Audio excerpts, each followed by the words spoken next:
let's bring in Richard Murphy, author, accountant, tax justice person, writer, broadcaster, loads of things. It's a lot. You've got a lot of hats. Yep. Which is great. Quite a lot of grey hair still too. Well, they're there. I'm just saying they're lurking. People are like, oh, he looks so young. He looks like Macaulay Culkin in Home Alone. Well, I'm just saying age. You can't define age forever. Okay, we're going to talk about Nadhim Zahawi. So Nadhim Zahawi, this allegations involving an offshore tax situation following the sale of YouGov, the polling company that he founded, and that it's now come out that he had to pay HMRC a sum of money, a fine, part of a multi-million-pound tax settlement. He claims the error was careless, not deliberate. Now, Dan Needle, a city lawyer and tax sleuth, has been really going at this for quite a while. Could you just sum up, Richard? What the hell is happening here? Sum up kind of, because this has been rumbling on for a while, but it's only now that basically Nadhim Zahawi's kind of been, he's been threatening legal action against lots of people, including Dan Needle. What's the gist of what has actually happened and what Nadhim Zahawi has not been transparent about? Look, I'm going to walk a tightrope. We have to, because as you said, Nadhim Zahawi does seem keen on his legal letters, and neither of us want one of those. But I think it's very unlikely now, because frankly, his reputation's in tatters. What more damage could be done to him? But nonetheless, we'll be careful. He set up YouGov over 20 years ago. And he decided that although his partner owned his shares in his own name, Nadhim Zahawi's shares ended up being owned by a company set up by Nadhim Zahawi's father, based in Gibraltar, with the usual types of offshore structure around that, which were commonplace at the time I was starting my tax justice campaigning and talking about the terrible problems that tax havens created. And those shares remained in that company for many years. There were a number of sales of shares in YouGov over the years. 2 were before 2010, highly unlikely they've got anything to do with the current investigation. In 2018, the company owned by Nadhim Zahawi's father sold all its remaining shares, and it's very likely, but we're guessing, I stress, that the tax investigation going on relates to the sale of those shares. And if we take what Nadhim Zahawi says in his statement made yesterday, Saturday, then he says the revenue have suggested he was careless to record the ownership of all his shares, all the shares in the company belonging to his family in the name of his father's company, because it's pretty clear that the revenue have suggested that they think some of those shares very definitely should have belonged to Nadhim Zahawi, but carelessly he forgot to record that fact. And as a result, they've demanded that he pay the tax due on the sale of those shares, which we now think comes to a sum of around 3.7 million, meaning that in all likelihood, he picked up a sum over 20 million for the sale of those shares, or his part of those shares. And as a consequence, we also now believe he's paid a fine to HM Revenue and Customs, which is 30% of the tax. Well, 30% of 3.7 million would mean a fine of between 1.2 and 1.3 million, about which you might say, ouch. But in practice, that looks to be a pretty low tax. His team probably did a pretty good deal for him. Sorry, a pretty low penalty. His team did a pretty good deal for him to manage to get away with a penalty that low with regard to something offshore these days. So he's settling over 5 million quid, and yet he has said throughout, I've always paid my tax at the right time. No, that's not possible when you have a settlement of this sort. Let me be quite emphatic about that. Those two statements are irreconcilable. And he said that he's just been careless. Well, 30% tax penalty is on the borderline between where the revenue think you've been careless and where you've actually been moving into the area of deliberately misleading. But it may be he offered full cooperation. We don't know here. So we're guessing, and I'm not going to speculate. But I personally have never set up a company, let alone an offshore company, carelessly. And I've never given away the interest in a company to my father carelessly, without consideration of what the consequences might be, especially if they had significant tax implications. But apparently he was completely careless about this, and he's asking us to believe that. I personally don't believe he was careless, but that's my personal statement of belief, and he can't sue me for a personal belief that I hold. I mean, it's interesting we're talking about the use of the libel laws by a minister, Tory minister. He was obviously Chancellor of the Exchequer, now obviously is Minister without portfolio, but he's Tory chair of the Conservative Party. It's very, very important we say that. He has been throwing his weight around to try and silence scrutiny, and unless people had actually refused to be cowed by those threats, then we wouldn't actually have got to this point. Now we're finding out what actually happened. Is it, to be clear, we don't know if this is tax avoidance. Well, it can't be tax avoidance now because he's paid this certain amount of money. But is it, we still don't know if it's exactly attempted tax avoidance. Is that still kind of a bit unsure? I think we can say pretty confidently that he attempted tax avoidance. He put unnecessary steps into a transaction which had the consequence, he thought, because he must have put it on, or he must have failed to put this sale on his tax return.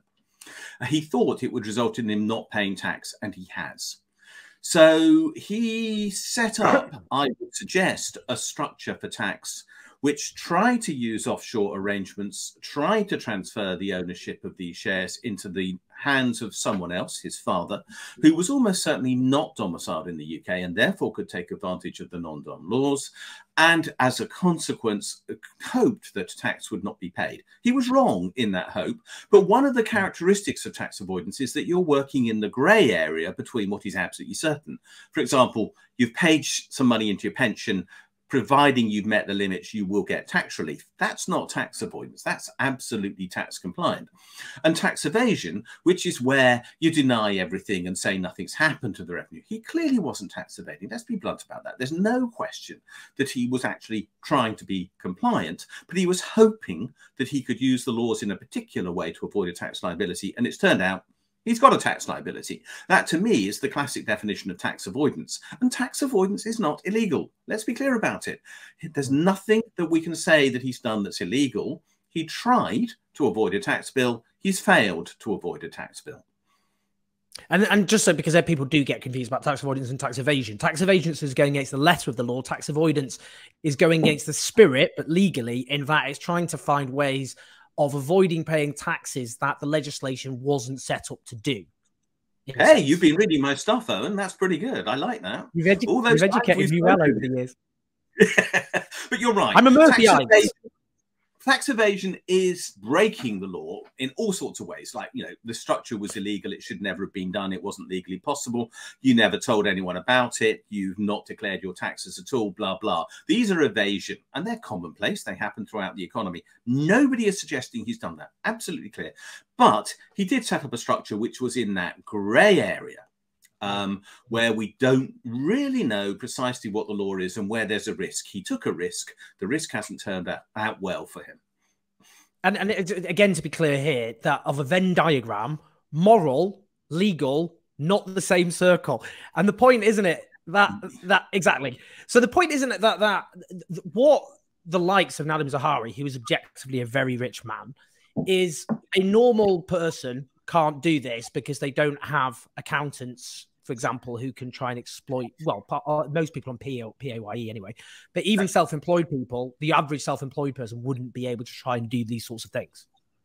Look, to do this sort of thing, you've got to be willing to lash out quite a lot of money, because it costs money to set up the structure. It costs money to run the structure. You've got to think that it's worth your while paying for all those accountants, for those lawyers, for all the services you're buying in Gibraltar over all those years, with the hope that at the end of this, you'll save money. That's what he did. That's why he paid the money out. And he hoped he'd save money at the end of it. Well, I mean, let's be honest, Nadhim Zahawi was in the public domain. They used the information in the public domain, looked at his tax return, I have little doubt, and said, apparently he sold YouGov. Apparently it's not on his tax return. And so they would have started an investigation. Let's also be clear, and I've done a lot of tax investigations. I still do tax investigations. I've got one running right now. Only one, but I've been doing them for 40 years. And they take a long time. It's highly likely this has been going on for 2 or 3 years, that they've been investigating this. It isn't a flash in the pan. It hasn't been solved overnight. It has probably taken 2 or 3 years to reach this settlement. The settlement is an interesting thing as well. Most people don't understand those. It's a contract. Literally, you sign a deal with the revenue. You accept you've made a mistake. You've negotiated how much tax you should have paid. And that is a negotiation, because there aren't blacks and whites in this. There are only shades of grey. So he'd have negotiated that he owed tax on so many shares, some still remaining attributed to his father. They'd have negotiated the penalty, and then he's paid up. But all of that is a negotiated contractual settlement. He didn't have to talk about it. The revenue never will, because this isn't a criminal issue at all. It's just simply a civil contract. But he will have had to admit, by simply signing that contract, that he got his tax wrong. He can't say he got his tax right anymore, because by signing the contract, he's saying, I got it wrong, and he accepted a penalty. So if he ever says again, I got my tax right over this issue, no, he's lying. And all those legal threats he put out. And here, hats off to Dan Needle. When Dan was in the city, he and I disagreed often on tax justice issues. Since he's left the city, Dan has become, well, an enlightened character who now fights for tax justice. And I will, they say heaven rejoices over a sinner who repents, I think, something like that, once when I was dragged to church. Dan seems like a man who's repented and is doing a great job these days. So I will acknowledge that. I love a redemption narrative arc. Let's listen, just as a little treat, and don't say I don't treat you. Let's listen to the intriguingly named James Cleverly, who's our Foreign Secretary. This is the question about whether the Chancellor, the man who is literally in charge of tax, was under investigation by HMRC over his taxes. And you don't know if that's true or not. I mean, that you can see how that looks, right?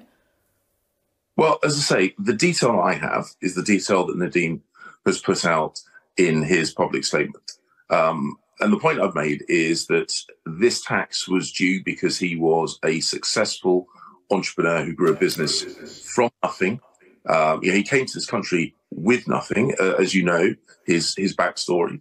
Escaping violence, persecution, and possible death in Iraq, coming to this country with nothing, unable to speak English, and he built a very, very successful company, employing people, and that is why these taxes were due, and ultimately he, in conversation with HMRC. Came to the arrangement whereby those taxes were fully paid. Sorry, what do you think about that then, Richard? Oh, come on, that was complete nonsense. He came to this country at the age of 10 for a start. He didn't come here with nothing. Every 10-year-old's got nothing except what their parents give them. So come on, that's the backstory thing, relying on that as if he arrived a budding entrepreneur at the age of 10. No, not true. He wasn't briefed on this, he claims. Look, that was his job to be briefed on this. The claims he makes, it's all because he was a successful entrepreneur that he owes the tax. No, he owes the tax now because he didn't put it on his tax return in the right place at the right time. He could have done so. That's the critical point. He could have declared the tax owing on his tax return at the right time. He wouldn't have a problem now. I mean, why wouldn't he have done? This was a tax rate, which, probably quite a complex tax rate for various technical reasons, but it would have been under 20%, and he's made many millions. Why not accept the tax and walk on? But that's not enough. So I'm sorry, he's ignoring the moral dimension to this. He's ignoring the offshore dimension to this. He's ignoring the fact that clearly he has now admitted in the contract with the revenue he's got it wrong. And he's pretending that this was all down to this great entrepreneur. But actually, that great entrepreneur was careless enough to not record the ownership of his shares in the company he created, which I find implausible. It's never happened in any company I've ever been involved in setting up. And as an accountant, I've been involved in setting up a lot of companies over the years.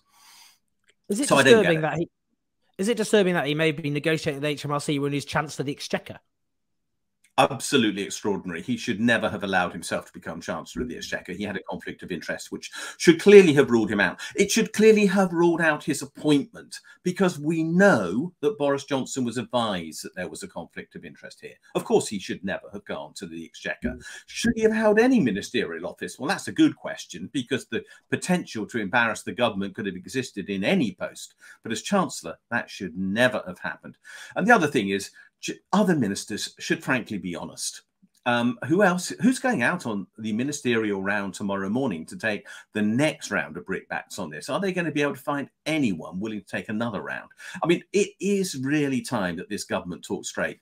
I lived through the major years and very much lived through those years. I remember them far too uncomfortably. And this feels so like the sleaze that went on then of a dying Tory government. And God, I hope it's a dying Tory government. Let's be honest about it. But it just is another variation on how Tories in office end up always appearing to have sleaze dominating their agenda. Sunak can't recover from this. And nor can Nadhim Zahawi. I mean, bluntly, another couple of days, he's a goner. Can you imagine this lasting until Wednesday lunchtime and question time? No, I think 10:30 Wednesday morning, Nadhim Zahawi will have gone. Do you think, just finally, I mean, because obviously this has become about the political survival of Nadhim Zahawi, and you can tell already they're preparing the ground for him to be thrown under the bus. Just more broadly, just finally, what does this say about the nature of our tax system and how it basically is rigged maybe in favour of some at the expense of others? We massively underinvest in our tax system. I've written a thread this morning, well, this weekend, sorry, about the fact that we need to perhaps invest another £1 billion in our tax system to actually collect tax from those who owe it. It's claimed that there's 42 billion unpaid a year in the UK in tax, and that will mainly be by people who are running their own companies, running their own businesses, and not paying what's owed by them. It's not by people on PAYE, and it's not a little bit of cash in hand by somebody sells the old thing on eBay. This is organised businesses, in particular companies that are set up that never declare their existence and are used for fraud. And I wrote a piece of legislation in 2014 for the late Michael Meacher MP, a Labour MP, left-wing Labour MP, I admit, and I wrote a legislation, and it simply said UK banks should tell HM Revenue and Customs when they work for a company in the UK and how much money is banked in that company's bank account each year, so the revenue will know when they get a set of accounts whether, broadly speaking, those accounts are right or not. That was talked out of the House of Commons by somebody called Jacob Rees-Mogg, who said, we don't want to collect more tax, do we? Michael was literally arguing to enforce tax law, but they didn't want to do that. The Tories talked out a sensible piece of very simple legislation that would have improved the chances of the right amount of tax being paid. We don't have the powers. The revenue are left unable to pick on the real frauds. They can only pick on the simple cases, which tend to be by people with lower income. And odd exceptions apart, and Nadhim Zahawi is one of those, people who set up complex, difficult tax systems are not caught. And that's got to be wrong. We need to invest in actually investing in tax, because it's the bedrock of our society. If we don't get tax right, we don't get any of the other relationships between government and people in this country right. And that's why I always believe tax justice has been critical, because we have to use tax for the benefit of society at large, and we could, and we're not doing it properly because we don't understand it properly. And we have far too many ministers who don't believe that paying tax is the right thing to do. Richard, I would be lost at sea on tax without you, and I'm sure huge numbers of people would be as well. You've had such a massive contribution, which can't be understated in terms of tax justice and actually changing things for the better. But obviously, we've got a long way to go, and your work will continue to be essential in that regard. So do, if you're not already following Richard Murphy on Twitter, do so, and just share his work and read his work and his videos and all the rest of it. Richard, thanks as ever. Honestly, really, really appreciate it, and I'll speak to you soon. Thank you.